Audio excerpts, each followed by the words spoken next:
వృషభ రాశి. ఈ రాశి వారికి రోజు కొంత అనుకూలంగా చెప్పుకోవచ్చును. ప్రయత్నాలు ఫలిస్తాయి. శుభ కార్యక్రమాలు ముందుకు వచ్చి మీ ద్వారా కొంత సహాయం కూడా పొందే అవకాశం ఉంది. ఎదుటివారు వారికి ధన సహాయం కూడా మీ ద్వారా లభిస్తూ ఉంటుంది. ఊహించిన విధంగా ఫలితాలు పొందుతారు. వ్యాపార రంగంలో అనుకూలంగా ఉంది. సమయానికి మంచి నిర్ణయాలు తీసుకుంటారు. బంధుమిత్రులతోని ప్రేమానురాగాలతో మెదులుతారు. నిరుద్యోగులకు ఉద్యోగ ప్రయత్నాలు కొంత ఫలిస్తాయి.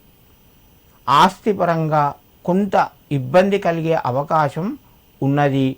వృషభ రాశి వారు ఈరోజు సుబ్రహ్మణ్యేశ్వర స్వామి యొక్క కవచాన్ని వినండి.